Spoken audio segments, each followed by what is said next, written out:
Good morning students, welcome to the Sun Public School डग online classes.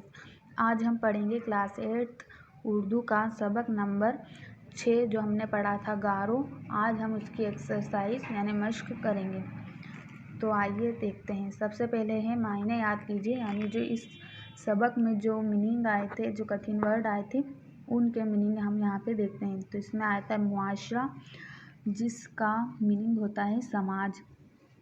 फिर है खाना बदोश, तो इसका मीनिंग होता है ऐसे कबीले जो कोई मुस्तकिल घर नहीं बनाते, बंजारे, यानी ऐसे लोग जो किसी एक जगह पर नहीं रहते, थोड़े थोड़े दिन सब जगह पर घूमते फिरते रहते हैं, इनका कोई एक स्थायी घर नहीं होता है, तो इनको क्या कहते हैं, खाना बदोश।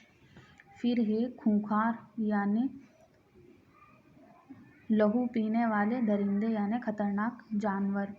फिर है जरखेज़, यानी उपजाऊ, ज़्यादा फसल देने वाली मिट्टी, जिसको हमारे यहाँ पे उपजाऊ कहते हैं, अच्छी पैदावार करने वाली मिट्टी। कब्ले मसीह, यानी हज़रत ईसा की पैदाइश से पहले, बीसी यानी बिफोर क्राइस्ट, जिसे हिंदी में हम ईसवी पूर्व लिखते हैं। फिर है वादी, वादी का मीनिंग होता है दो पहाड़ों या पहाड़ियों के बीच का हिस्सा, घाटी, उसको क्या कहते हैं, वादी। फिर है वसाइल, वसाइल वसीला की जमा है, यानी ज़राए, ज़रिया। फिर है रिवायत, इसका मीनिंग होता है चलन या रस्म। फिर है अकीदत, इसका मीनिंग होता है ऐसी मोहब्बत जिसमें इज़्ज़त का जज्बा भी शामिल हो, उसको क्या कहते हैं, अकीदत। फिर है नीचे लिखे हुए अल्फाज को बुलंद आवाज़ से पढ़ें, तो आप भी मेरे साथ पढ़िए। मुआशरा, खूंखार, कब्ले मसीह, ब्रह्मपुत्र, रिहाइश, तरगीब और मुकद्दस। आगे है गौर कीजिए, इस सबक में हिंदुस्तान के एक कबीले का बयान है। आम तौर से कबीलाई अलग थलग ज़िंदगी गुजारने के आदी होते हैं और अपने कबीले के अलावा दूसरों से मिलना जुलना पसंद नहीं करते। ये जो लोग होते हैं आदिवासी जंगलों में रहने वाले, ये अलग थलग रहते हैं और दूसरे लोगों से मिलना जुलना पसंद नहीं करते हैं।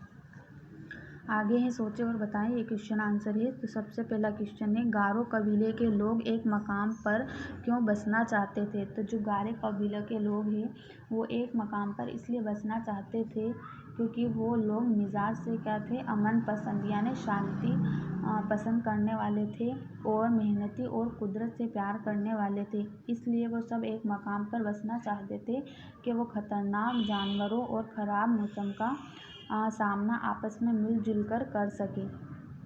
आसाम के राजा ने गारो कबीले को आगे बढ़ने से क्यों रोक दिया था। तो आसाम के राजा ने गारो कबीले को आगे बढ़ने से इसलिए रोक दिया कि कूच विहार के हिस्सों पर उसका कब्जा था, इसलिए उसने उनको आगे बढ़ने से रोक दिया। जापा जलनपा और सुकपा बुंगीपा के नाम अकीदत से क्यों लिए जाते थे। तो जापा जलनपा और सुकपा बुंगीपा के नाम अकीदत से इसलिए लिए जाते थे कि उन दोनों ने अपने कबीले के लोगों की तकलीफ़ को देखा और समझा और उससे निजात दिलाने के लिए एक खूबसूरत मकाम पर ले गए, इसलिए लोग उनकी बड़ी इज्जत करते थे। अगला क्वेश्चन है गारो पहाड़ी किस सूबे में वाक़ है। तो गारो पहाड़ी मेघालय सूबे यानी राज्य में है। ये आपके क्वेश्चन आंसर हुए। अगला देखते हैं, खाली जगहों को मुनासिब अल्फाज से भरें। तो पहला है कबीले के लोग उनकी बड़ी इज्जत या नफ़रत, तो यहाँ पर आएगा इज्जत करते थे। फिर है जलनपा और बुंगीपा ने अपने साथियों को हमेशा आगे बढ़ने की तरगीब दी। फिर है गारो तहज़ीब हिंदुस्तान की क्या है, शान है। गारो कबीले इसे मुक़द्दस ज़मीन मानता है, किसे,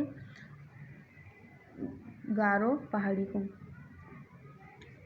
आगे है, इस सबक में 2 लफ्ज़ बाअसर और गैर मामूली आए हैं। इनमें लफ्ज़ असर से पहले बा और शुरू में अगर कोई और लफ्ज़ मामूली से पहले गैर लगा कर नए लफ्ज़ बनाए गए हैं। किसी लफ्ज़ के शुरू में अगर कोई इजाफ़ा किया जाए तो उसे साबिका कहते हैं। आप इसी तरह 5 अल्फाज लिखने हैं। तो जैसे इस सबक में हमने 2 वर्ड देखे, बाअसर और गैर मामूली। तो असर एक पूरा वर्ड है, इसके आगे बाअसर लगा दिया, बा लगा दिया, तो ये हो गया, मतलब उसका असर ज़्यादा होता हो। और एक और वर्ड है मामूली, तो उसके आगे गैर लगा दिया तो वो बन जाएगा गैर मामूली। तो इसी तरह से आपको भी 5 वर्ड बनाने हैं। ये आपको खुद करना है अपनी होमवर्क कॉपी में, तो आप बनाकर कीजिएगा। जैसे अमन पसंद, सूरत के आगे खूब लगा देंगे तो खूबसूरत, खुशगवार, ज़रखेज़, इस तरह से। अगला क्वेश्चन है, नीचे दिए हुए लफ्ज़ों को जुमलों में इस्तेमाल कीजिए। अमन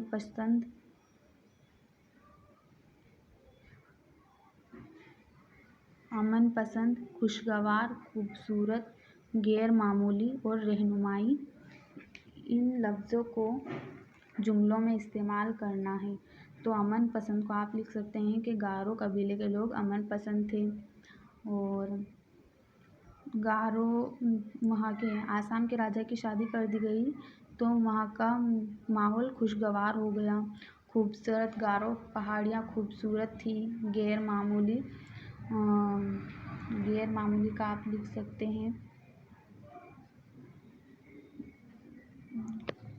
जापा जलन पा और बुंगी पा में गैर मामूली ताकत थी, रहनुमाई। और जापा जलन पा और बुनकी पा अपने कबीलों के लोगों की रहनुमाई करते थे। तो इस तरह आपकी सबक 6 की एक्सरसाइज पूरी हुई। आई होप आपको ये एक्सरसाइज समझ में आई होगी। मिलते हैं नेक्स्ट वीडियो में। Thank you.